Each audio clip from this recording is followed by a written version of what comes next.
Test. One more. He was less than 10 steps away from her, though still not quite sure what he was chasing, when a shop window to his right imploded under the weight of a stone. His instincts made him skip towards the sound, but even as he did so, the boy who had thrown the stone, the boy with Maya's money in his pocket, had disappeared, and behind the policeman, Maya slipped back into the crowds. For a minute or so, her movements had purpose and poise. She could control the pain for as long as she could keep her focus going. After that, though, the agony came through in big, thick slabs. The feeling tore up and down inside her, and as her head swam, she felt nausea sweep over her. "You could always come in here, dear." The voice had the quality of port pouring out of the bottle. It came from the hollow of the doorway of a building that carried the simplest name, The Pub, above the entrance. She looked up towards the sound and then followed it. "You could do with a drink."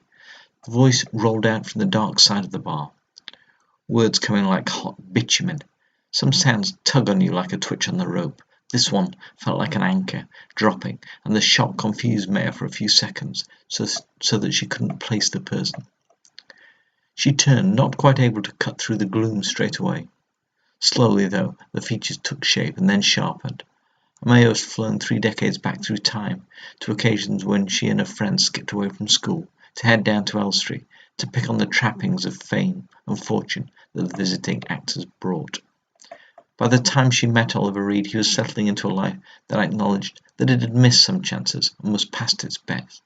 He had settled himself in England, surrounded by his drinking chums, and the lack of a lock on his tongue and his taste for the drink had seen him miss the chance to step into Sean Connery's shoes when he slipped from Bond, and then pass up the opportunity to take on the type of roles that Robert Shaw, fine figure that he was, pretty much moulded in The Sting and Jaws. Still, Oliver Reed in a boat at sea with a bottle might well have been man enough to deal with a shark single-handed, and the film would have lost some of its terror. Maya was 16 or 17 when she met him, an age at which an unholy mix of puberty and self-knowledge had done their worst and made her a dangerous body to be near. For his part, Ollie was a pit bull, half pet and half terror.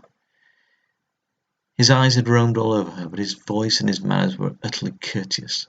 Maya and a friend had come to try to get close to, maybe talk to, maybe touch, a screen star or two, and then found Ollie. He bought them a drink and talked to them.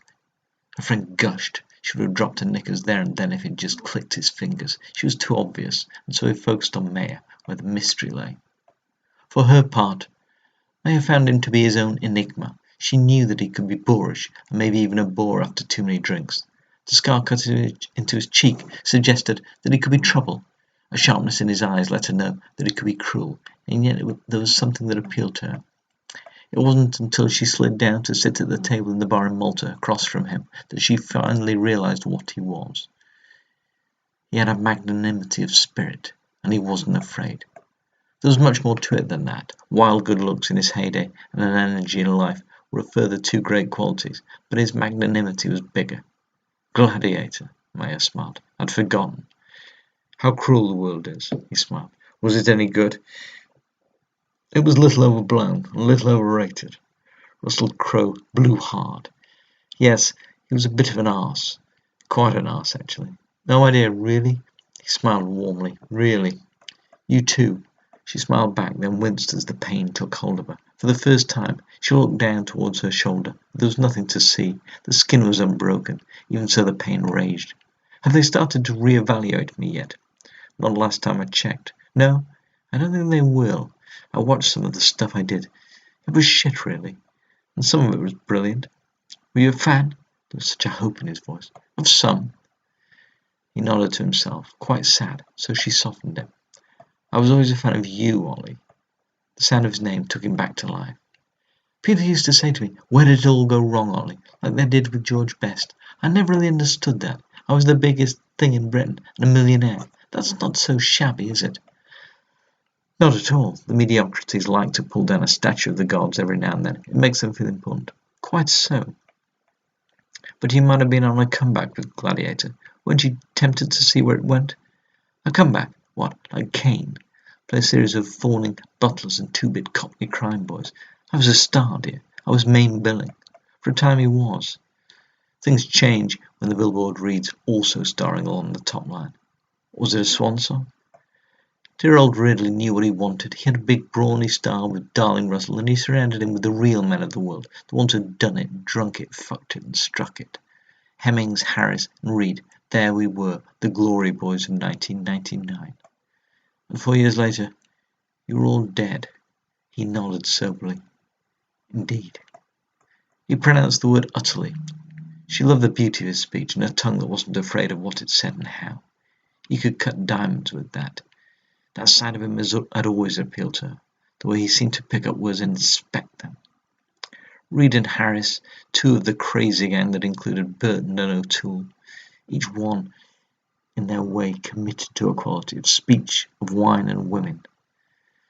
Typically, may have found the bar rail lech repulsive, the sort who sense that their gender alone gives them the right to hover and leer their way around the room, or those who felt that a big enough bank balance was compensation for charm, courtesy, humour and kindness. The Burtons and the Reeds, though, had it all. They were the fast cars you had to drive.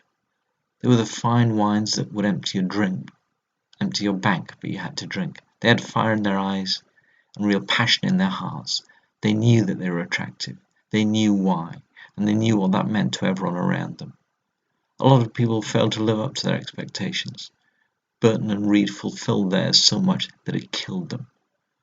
Mayer allowed them their faults.